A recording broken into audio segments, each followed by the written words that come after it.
Assalamualaikum dear viewers. Welcome to our YouTube channel. Online classes and ETA tricks. Kindly subscribe our channel and press the bell icon. अस्सलामुअलैकुम dear students, welcome to online classes and eta tricks. Dear students, आज हम कुछ MCQ solve करने जा रहे हैं जो ईटा से रिलेटेड है, बहुत ज्यादा इंपॉर्टेंट है। तो हमारे पास जो पहला एमसीक्यूज है वो ये है कि what is the dimension of P in equation x equal to x naught sin p q if dimension of q is lt inverse। Dear students, यहाँ पे गिवन है sin pq। sin pq का क्या मतलब है? साइन जो होता है वो हमेशा एंगल का होता है। इसका मतलब ये है कि पी क्यू जो है ये हमारे पास एंगल है। पी क्यू जो है ये हमारे पास एंगल है। तो एंगल का जो डायमेंशन होता है वो डायमेंशन लेस होता है। इट मींस एंगल का डायमेंशन नहीं होता। एंगल जो है ये डायमेंशन लेस क्वांटिटी है। सो अगर यहाँ पे क्यू का हमारे पास डायमेंशन गिवन है एल टी इनवर्स, तो P का डायमेंशन इसका बिल्कुल रिसिप्रोकल होगा। क्यों? क्योंकि हमारे पास हमने एंगल को डायमेंशन लेस बनाना है, क्योंकि एंगल की डायमेंशंस नहीं होती। तो यहाँ पे P का जो डायमेंशन है बिल्कुल इसका रिसिप्रोकल होगा। तो P का डायमेंशन आ जाएगा L इनवर्स। यहाँ पे L है तो L इनवर्स आ जाएगा। यहाँ पे T इनवर्स है तो T आ जाएगा। तो correct option is L inverse T। अगर L इनवर्स T है तो वो हमारे पास करेक्ट ऑप्शन है। डियर स्टूडेंट, दूसरा जो क्वेश्चन है वो ये है कि angle subtended by 3/5 portion of the arc equal to radius is. एक आर्क है जो रेडियस के बराबर है। एक आर्क है जो रेडियस की बराबर है। ये हमारे पास रेडियस है, हमने एक आर्क ड्रा किया जो बराबर है रेडियस के। तो ये जो एंगल बनाएगा ये 1 रेडियन बनाएगा। अब डियर स्टूडेंट्स, क्वेश्चन में क्या मांग रहा है? क्वेश्चन में मांग रहा है कि 3/5 portion of the arc.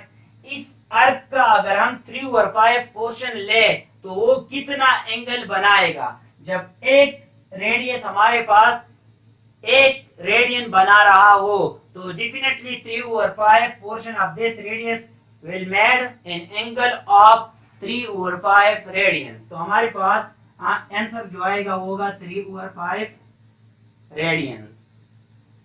Dear student, third question जो हमारे पास है वो ये है कि area of 200 centimetre square subtended to steradians. ये सपोज हमारे पास एक स्फीयर है, क्योंकि हमें जो दिया गया है वो स्टेरेडियंस है, तो डेफिनेटली स्टेरेडियंस 3 डायमेंशनल एंगल होता है जो स्फीयर की केस में हम ले सकते हैं। यहाँ पे एक एरिया का पोर्शन अगर हमने काट लिया और वो है 200 सेंटीमीटर स्क्वायर, और ये जो एंगल बना रहा है वो इक्वल है टू स्टेरेडियन का। ये एंगल जो बना रहा है ये बराबर है 2 स्टेरेडियन का। तो of the sphere find the diameter of the sphere. तो डायमीटर हमारे पास क्या होगा? डियर स्टूडेंट्स, हमारे पास 3D में जो एंगल होता है वो बराबर होता है area divide by r square. यहाँ पे एंगल 2 स्टेरेडियन है इक्वल टू एरिया हमारे पास 200 centimetre square divide by r square. R square को इधर शिफ्ट करें, 2 को उधर शिफ्ट करें तो आ जाएगा r square is equal to 100। 200 divide by 2 तो हमारे पास आ जाएगा 100। यहाँ पे अंडर रूट ले ले तो आर आ जाएगा 10। रेडियस हमारे पास आ गया 10। डायमीटर हमसे मांग रहा है तो diameter is double of the radius. So जब रेडियस हमारे पास 10 सेंटीमीटर है तो डायमीटर 20 सेंटीमीटर होगा। Diameter is double of the radius. अब डियर स्टूडेंट्स, यहाँ पे हमारे पास जो फोर्थ एमसीक्यूज है वो ये है कि the percent uncertainty in volume of a sphere is 30%। Volume of sphere जो बराबर होता है वो बराबर होता है v is equal to 4/3 pi r cube. Uncertainty की केस में आपने कांस्टेंट का कुछ नहीं करना, कांस्टेंट को साइड पे रखना है। आपका काम है सिर्फ v के साथ और r के साथ। 4/3 पाई जो है ये कांस्टेंट है, इसको आपने नहीं छेड़ना। डियर स्टूडेंट्स, यहाँ पे बताया गया है कि the percent uncertainty in volume of a sphere is 30%। यहाँ पे वॉल्यूम में जो परसेंट अनसर्टेनिटी है वो है 30%। तो then uncertainty in the surface area will be, तो सरफेस एरिया में अनसर्टेनिटी कितनी होगी? डियर स्टूडेंट, सबसे पहले आपने रेडियस में अनसर्टेनिटी पॉइंट आउट करनी है। तो यहाँ पे अगर आप देखें तो यहाँ पे जो वॉल्यूम की percent uncertainty of volume is equal to percent uncertainty of r power 3। यहाँ पे 4 और 3 पाई को 4 3 पाई एक कांस्टेंट है, इसको मैं नहीं चुनूंगा, इसलिए मैंने वॉल्यूम v ले लिया और परसेंट अनसर्टेनिटी इन r ले लिया। यहाँ पे पावर 3 है और यहाँ पे हमारे पास percent uncertainty of volume given है जो है 30% आ जाएगा यहाँ से, equal to percent uncertainty of r power 3। हमने percent uncertainty in radius find out करने हैं, लेकिन यहाँ पे पावर 3 आ रहा है तो 3 को इस साइड पे शिफ्ट करेंगे, पावर 1 और 3 इस साइड पे आ जाएगा। 30% power 1 over 3 equal to percent of radius 3 और पावर 1 ओवर 3, ये 3 और 3 कैंसिल हो जाएगा, यहाँ पे 1 ओवर 3 आ जाएगा। डियर स्टूडेंट्स, अब हमने कुछ रूल्स पढ़े थे अनसर्टेनिटी के लिए कि हमारे पास अगर दो नंबर्स ऐड या सब्ट्रैक्ट हो रहे हैं तो उनकी एब्सोल्यूट अनसर्टेनिटी जो है वो ऐड होगी। अगर हमारे पास दो नंबर जो है वो मल्टीप्लाई या डिवाइड हो रहे हैं तो उनकी परसेंट अनसर्टेनिटी जो है वो ऐड होगी। एडिशन और सब्ट्रैक्शन के केस में एब्सोल्यूट अनसर्टेनिटी ऐड होती है, डिवीजन और मल्टीप्लिकेशन के केस में जो अनसर्टेनिटी ऐड होती है वो परसेंट अनसर्टेनिटी ऐड होती है। जबकि तीसरा केस हमारे पास है, अगर पावर आ जाए तो पावर जो है अनसर्टेनिटी के साथ मल्टीप्लाई होगा। तो यहाँ पे परसेंट अनसर्टेनिटी इन रेडियस क्या आ जाएगा, 1 ओवर 3 के साथ मल्टीप्लाई हो जाएगा तो 1 ओवर 3 मल्टीप्लाई बाई 30 हमारे पास आ जाएगा 10% अनसर्टेनिटी इन रेडियस। रेडियस में हमारे पास जो परसेंट अनसर्टेनिटी आती है वो है 10%।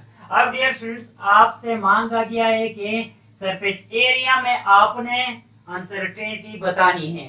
तो एरिया जो हमारे पास इक्वल होती है surface area of the sphere वो बराबर होती है 4 पाई r स्क्वायर। यहाँ पे 4 और पाई को आपने नहीं छेड़ना, तो uncertainty in surface area will be equal to uncertainty in r and square, इसमें स्क्वायर है तो r की अनसर्टेनिटी हमारे पास क्या है 10% है, 10% और यहाँ पे पावर 2 आ रहा है तो पावर जो है वो मल्टीप्लाई होता है अनसर्टेनिटी की केस में, तो 2 मल्टीप्लाई बाई 10 हमारे पास 20 जो आंसर है वो आ जाएगा। अगर 20 ऑप्शन हो यहाँ पे तो वो करेक्ट ऑप्शन है, 20 answer is correct. Dear friend, पांचवा जो एमसीक्यू है वो है कि the radius measured by hands of a watch at 12:15 PM। ये सपोज हमारे पास एक वॉच है, या फिर 12 है, या फिर 3 है, या फिर 6 है, या फिर 9 है और दरमियान में 4 है, 5 है, 1 है, 2 है, 10 है, 11 है और 7 8 है। डियर स्टूडेंट्स, क्वेश्चन में क्या मांग रहा है कि 12:15 PM, 12:15 PM एक हैंड जो है वो 12 पे है और दूसरा हमारे पास 3 पे है, तो 12:15 फिर होगा। अब क्वेश्चन में ये मांगा गया है हमसे कि the radians measured by hands of watch at 12:15 PM।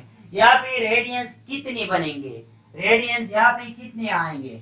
Dear students, हमें पता है कि एक सर्कल में जो रेडियंस होते हैं वो होते हैं 2 पाई रेडियंस, 2 पाई रेडियंस एक सर्कल में होते हैं। अब यहाँ पे अगर आप देखें तो इस सर्कल का चौथा हिस्सा है, सर्कल का चौथा हिस्सा है, सेकंड हिस्सा, थर्ड और फोर्थ, तो चौथा हिस्सा है, हम इसको 4 पे डिवाइड कर लेते हैं तो 2 पाई डिवाइड बाय 4 रेडियंस, 2 और 2 कैंसिल, या फिर 2 आ जाएगा, पाई डिवाइड बाय 2 हमारे पास रेडियंस आ जाएगा, पाई डिवाइड बाय 2 रेडियंस, ये हमारे पास करेक्ट ऑप्शन है। डियर स्टूडेंट्स, 6 नंबर क्वेश्चन जो है वो ये कि F R is equal to R हमारे पास जो है वो बराबर है 2 + 2%। इट मींस कि रेडियस की वैल्यू जो है वो 2 है और इसके साथ परसेंट अनसर्टेनिटी जो है वो 2 है। तो एब्सोल्यूट अनसर्टेनिटी क्या होगी? एब्सोल्यूट अनसर्टेनिटी का मतलब क्या है कि इस वैल्यू में अनसर्टेनिटी क्या होगी? जो अनसर्टेनिटी गिवन है वो परसेंट अनसर्टेनिटी है, मतलब 100 में से है। तो 2 में हमने अनसर्टेनिटी निकालनी है। तो हमारे पास जो है 2 100 में से है, तो 2 में कितनी अनसर्टेनिटी आ जाएगी? ये 2% जो है इसका मतलब ये कि 2 अनसर्टेनिटी हमारे पास 100 में है, तो 2 में से अनसर्टेनिटी कितनी आ जाएगी? तो 2 multiply by 2 is equal to 4 divide by 100। 4 divide by 100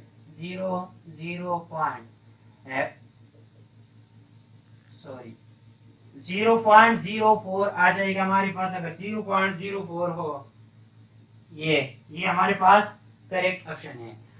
dear students, ये थे कुछ एमसीक्यूज। अगर किसी पॉइंट की समझ नहीं आई हो तो आप कमेंट बॉक्स में पूछ सकते हैं। Thank you all.